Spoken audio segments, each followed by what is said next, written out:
भैया थोड़ा सा आगे हमें भी आने दो, सामने से छोड़ दो हमें। बाबा साहब अमर रहे, बाबा साहब का अपमान नहीं सहेगा हिंदुस्तान, बाबा साहब का अपमान नहीं सहेगा हिंदुस्तान। अमित शाह इस्तीफा दो, इस्तीफा दो, इस्तीफा दो। अमित शाह इस्तीफा दो, इस्तीफा दो, इस्तीफा दो।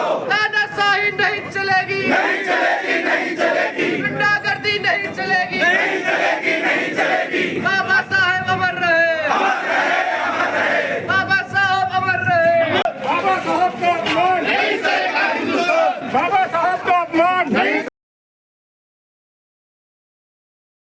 नोएडा में समाजवादी पार्टी कार्यकर्ताओं ने ज्ञापन देकर गृहमंत्री के इस्तीफे और माफी की करी मांग। जिलाध्यक्ष आश्रय गुप्ता के नेतृत्व में सिटी मजिस्ट्रेट को ज्ञापन देने पहुंचे थे समाजवादी पार्टी कार्यकर्ता। गृहमंत्री अमित शाह के खिलाफ जमकर की गई नारेबाजी।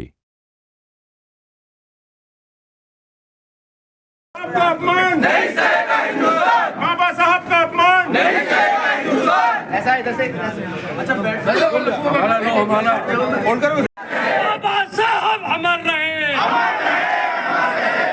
बाबा साहब का अपमान नहीं सहेगा हिंदुस्तान, बाबा साहब का अपमान नहीं सहेगा हिंदुस्तान। अमित शाह इस्तीफा दो, इस्तीफा दो, इस्तीफा दो।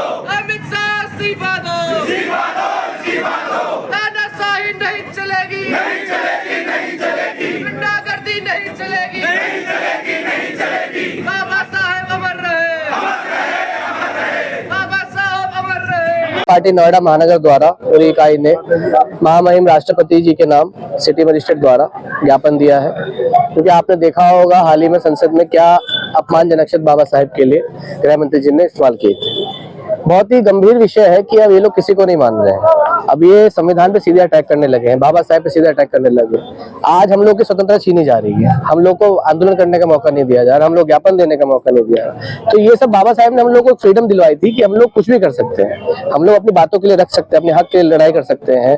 आज जो बात कही सबने IAS IPS जो बन रहे हैं, बाबा साहब के संविधान की देन। ये लोग संविधान मानने के लिए तैयार ही नहीं, और संविधान ना मानने के बाद बाबा साहब पे टिप्पणी करने लगे। बाबा साहब हमारे भगवान है, थे और रहेंगे, और हम लोग जब तक बाबा साहब के लिए जो इन्होंने टिप्पणी करी है, और जब तक ये लोग माफी नहीं मांगेंगे अमित शाह जी, या फिर हम लोग का तो मेन मकसद है कि गृह मंत्री पद से हटाया जाए पहले तो, क्योंकि ऐसे संविधान पे पद पे रहने का अधिकार उनको बिल्कुल नहीं है जो बाबा साहब पे टिप्पणी करने लगे।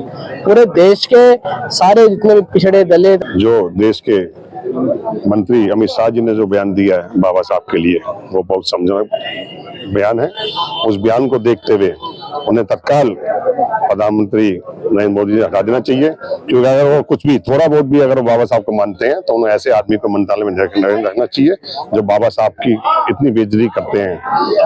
हम लोगों ने पहले भी कहा था, आदरणीय राष्ट्रीय अध्यक्ष जी पहले भी कहा था कि ये संविधान खत्म करना चाहते हैं, और आज पब्लिक देख भी रही है जो संविधान खत्म करना चाहते हैं, और साथ साथ बाबा साहब को ही इतना उल्टा सीधा बोल रहे हैं। ये कहीं भी संविधान नहीं मानते हैं। हम मांग करते हैं कि इनको जो है अमित शाह जी को तत्काल हटाया जाए और इन्हें माफी मांगनी पड़ेगी, अन्यथा ये देश में बहुत गुस्सा है, हर आदमी ये बर्दाश्त नहीं कर पा रहा है, क्योंकि देश हमारा संविधान से चलता है। अगर संविधान का ये हाल ये लोग करेंगे तो आने वाला टाइम इनके लिए बहुत खराब है। हमारी मांग है कि इन्हें हटाया जाए, और आज हजारों की संख्या में पार्टी कार्यकर्ताओं ने प्रदर्शन किया। का अपमान